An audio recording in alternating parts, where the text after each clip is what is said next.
안녕하세요. 구독자 여러분 반갑습니다. 주식톡입니다. 어제는 시장 폭락으로 주가는 급락을 했고 금일 같은 경우는 막판 시장이 반등을 하면서 마이너스에서 플러스로 마감이 되었는데요.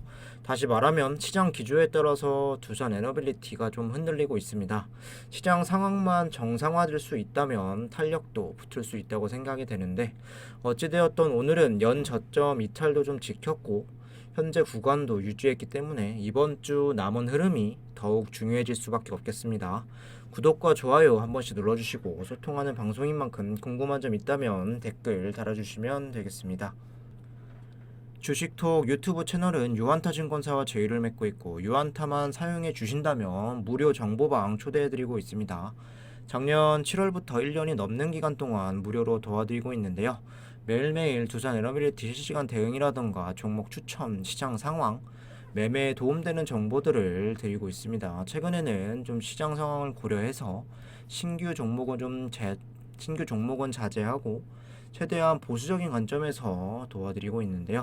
주식은 팔알이 인내라는 말이 있습니다. 적극적으로 매매를 해야 할 때, 그리고 쉬어가야 할 때 타이밍을 잘 보는 것도 투자금을 지킬 수 있습니다. 두산 에너빌리티 앞으로 좀 어떻게 대응할지 모르겠다라는 분들이나 안정적으로 좀 수익 챙겨가고 싶으신 분들은 부담 갖지 마시고 무료 정보방 참여 요청해 주시면 되겠습니다.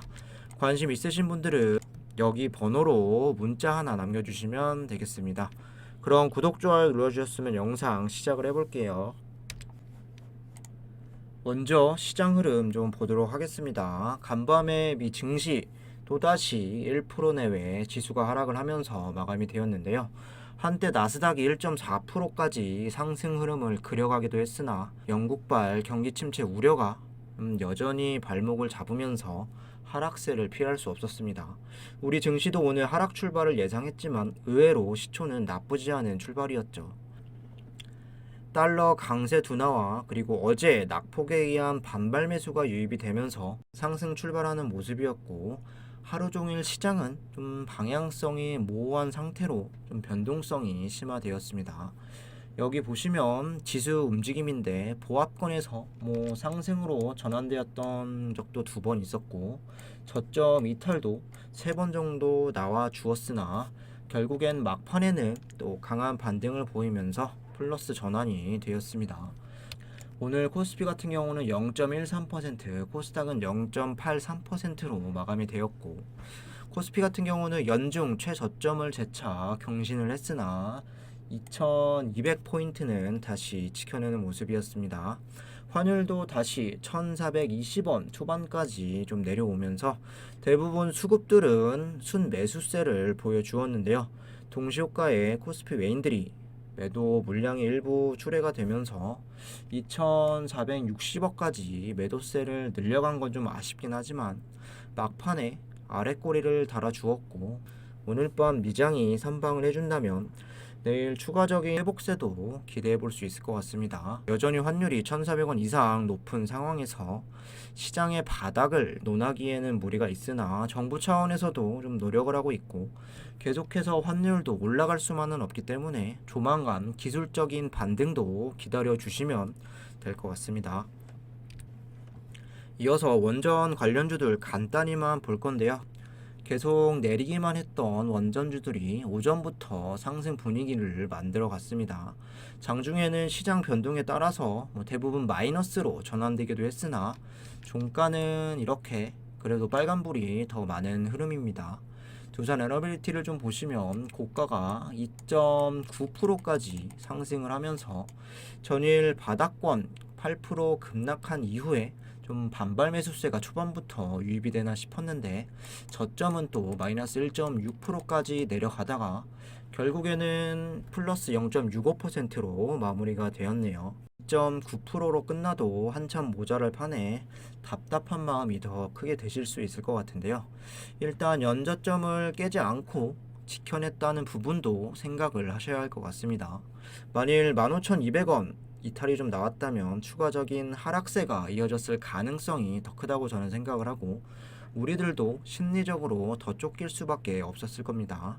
그럼 앞으로 15,200원을 좀 지키고 갈 것이냐, 한번 또 뚫고 다시 바닥을 잡아갈 것이냐 중요할 수 있고, 저는 시장 흐름에 전적으로 달렸다고 생각을 합니다. 가장 좋은 건 오늘을 기점으로 환율도 좀 하락을 하고 시장이 바닥을 잡고 기술적으로 반등이 나와주는 건데요. 지수도 지난 7월 초 저점을 찍고 기술적 반등이 7월 달, 8월 중순까지 한 달이 넘게 이어졌기 때문에 지금으로선 버티기 힘드시더라도 다시 한번 탄력이 붙어줄 때까지는 좀 기다리실 수 있는 분들은 물량을 지켜가야 할 것 같습니다. 이어서 수급을 보도록 하겠습니다. 어제였죠. 약 한 달 만에 외인들이 40만 주 순 매수가 들어왔었죠. 오늘까지 연속적으로 매수세가 이어질지가 참 중요한 부분이었는데, 오늘 외인들은 장중에 30만 주 이상 또 순매수를 늘려가기도 했으나 막판에 좀 매수 물량을 줄이면서 2만 3천 주 순매수가 되었습니다. 코스피 외인이 2,460억 가량을 순매도한 거에 비하면 그래도 두산에너빌리티는 2만 3천 주는 유지라도 해 주었네요. 여기에 프로그램 같은 경우도 5천 주이긴 하지만 순매수가 좀 이어졌고, 외국계 창구에서도 JP모건이 오늘 17만 5천 주 이렇게 순매수가 되었습니다. JP모건 같은 경우는 어제도 28만 주 가량 좀 순매수가 되었고 2일 연속 또 매수를 보여주고 있습니다. 아직은 JP모건이라던가 프로그램 그리고 외국인 수급들 이틀치로 판단할 수는 없겠지만, 그래도 외인들이 좀 15,000원 부근에서는 좀 매수에 관심을 보이고 있고, 이런 매도의 물량들이 어느 정도는 좀 소화가 되지 않았을까 좀 생각도 해볼 필요는 있을 것 같습니다. 외인들이 이 구간에서는 그래도 바닥을 잡으려고 할지는 더 지켜보도록 하겠습니다. 반대로 기관들이 오늘 매도를 키워나가고 있는데요. 오늘 25만 주가량 순매도가 나왔고 그 중심에는 연기금이 있었습니다. 어떤 의도인지는 모르겠으나 연기금이 방향성을 한번 잡으면 꾸준하게 좀 밀고 나가는 이런 경향도 있다 보니 매도세가 5일 연속 이어졌는데 언제쯤 좀 멈출지도 중요할 수 있을 것 같습니다. 공매도를 보시면 이 공매 비율 최근에는 좀 한창 때보다는 줄어 있는데요. 외인들은 잠시 쉬어가고 있고 기관들이 또 매도세를 늘려감에 따라서 수량은 33만 주 비슷하게 좀 나와주고 있습니다. 공매 잔고를 좀 체크해봐도 소폭 증가한 1460만 주 잔고를 좀 유지하고 있고, 대차 수량과 그리고 잔고 금액 같은 경우도 아직은 주가 반등을 하기엔 좀 높은 수치가 계속 유지가 되고 있네요. 이번 주 외인들이 매수세를 좀 연속적으로 계속 들어오게 될지, 그리고 연기금이 매도를 멈추고 순매수하면서 기관들이 다시 매수세로 좀 전환이 될지 좀 계속 주의 깊게 보셔야 할 것 같습니다. 다음으로 차트 보도록 하겠습니다. 오늘 플러스 0.65% 상승한 15,600원으로 끝이 났는데요. 고점이 2.9% 그리고 저점이 마이너스 1.6% 좀 변동성이 있었고, 상승이다 하락이다 확실한 방향성은 제시하지 못했습니다. 장 초반 3% 가까운 반등이 나오면서 추가적인 상승 흐름을 좀 기대하게끔 했으나 일단 오늘은 아쉬움을 뒤로 해야 할 것 같습니다. 반대로 금일 연 저점인 15,200원이 만일 이탈이 되었다면 작년 5월달 이후로는 처음 맞는 가격대이기 때문에 하락세가 더 짙어질 수 있다는 점에서 다행스러운 부분도 동시에 존재했습니다. 현재 구간에서 우리가 가장 기다려봐야 할 부분은 지난 2월 달의 흐름을 떠올릴 수 있을 것 같은데요. 비슷한 구간에서 일단 예상치 못한 강한 급락이 나왔고, 그 다음날 양봉 흐름을 찍은 이후에 다시 강하게 V자 반등을 이렇게 만들어 갔습니다. 일단 오늘까지 양봉으로 좀 도지형 캔들을 만들어냈기 때문에 내일부터 어떻게 흐름이 이어질지가 더욱 중요해질 수밖에 없겠습니다. 한 가지 불안한 점은 이때와 지금 현재를 좀 비교를 해봤을 때 현저하게 높은 환율로 볼 수 있겠는데요. 시장의 하방 움직임에 따라서 이탈도 가능하기 때문에 시장이 하루빨리 좀 안정을 찾는 게 급선무일 것 같습니다. 추가 매수 관련해서 질문 주시는 분들도 좀 계셨고, 오늘 반등하는 흐름에서 추매하신 분들도 계실 텐데요.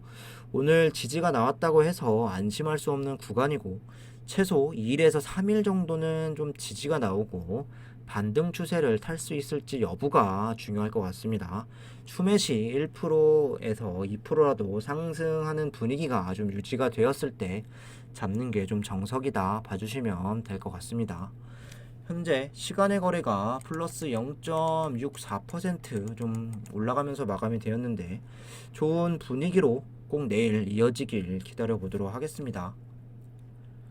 마지막으로 이슈 체크하고 마무리하도록 하겠습니다. 단독 신한울 천지 원전 건설된 2050년까지 발전비 30조 원 절감. 문재인 정부가 건설을 중단 백지화했던 신한울 3, 4호기와 천지 1, 2호기 등을 원전 건설에 가동할 경우 2050년까지 약 30조 원에 달하는 발전 비용을 절감할 수 있을 것이라는 분석이 나왔다. 신한울 3, 4호기와 천지 1, 2호기를 건설해 가동할 경우 2027년부터 2050년까지 누적 절감 비용이 약 29조 7천억인 것으로 나타났고, 같은 기간 신한울 3, 4호기만 운영할 경우 누적 절감 비용은 약 18조 2천억 원으로 계산이 됐다. 신한울 3, 4호기는 각각 2027년과 2028년, 천지 1, 2호기는 2033년과 2034년부터 가동하는 것을 가정해 계산이 되었고, 자료에 따르면 신한울 3, 4호기 발전 시 킬로와트당 평균 5.62원의 발전 비용을 절감되고, 발전 비용이 절감되며 신한울 3, 4호기와 천지 1, 2호기를 동시에 가동하면 킬로와트당 평균 10.51원의 발전 비용을 절감할 수 있을 것으로 나타났다. 문정부의 탈원전 정책으로 원전 산업 생태계가 파괴되고 원전 수출과 기술 개발, 발전 비용 절감 등의 기회비용을 잃었다며, 전기를 꺼올 수도 없는 에너지 섬인 우리나라의 현실을 반영해 제10차 전력 수급 기본계획 수립 시 합리적인 전원 믹스를 구성해야 한다고 밝혔다. 한편 정부는 최근 원자력 발전 한국형 K-텍소노미에 포함하면서 오는 2024년 건설 재개 예정인 신한울 3, 4호기가 친환경 비즈니스 금리 혜택을 주는 녹색 금융 지원을 받게 되었다. 원전 같은 경우는 현재 정부가 밀고 있는 정책주로도 무조건 다시 좀 부각이 될 수 있다고 언급을 드렸는데요. 앞으로 겨울철 에너지난이나 공급난, 원전의 중요성은 계속해서 커질 수 있고, 연말까지 또 수주 관련해서 기대감을 이어갈 수 있을 전망입니다. 최근 몇 년만 봐도 지금이 원전 수출을 할 수 있는 가장 적기라고 보여지고, 이집트 원전 수주 같은 경우 연말쯤 원전 기자재 또 입찰 소식이 나올 겁니다. 두산 에너빌리티가 가장 유력하다고 보시면 되겠고, 여기에 SMR 기자재 공급 소식까지 좀 나와줄 수 있다면 원전에 대한 기대감은 연말이나 내년 상반기까지 전혀 퇴색된 게 없다 봐주시면 될 것 같습니다. 이상으로 영상 마무리하도록 하겠습니다. 구독과 좋아요 안 누르신 분들은 다시 한 번씩 부탁드리고, 두산 에너빌리티 대응하기 어려우신 분들이나 꾸준하게 좀 수익 챙겨가고 싶으신 분들은 유한타만 사용하시면 무료다 설명을 드렸습니다. 관심 있으신 분들은 여기 번호로 문의 하나 남겨주시면 감사하겠습니다.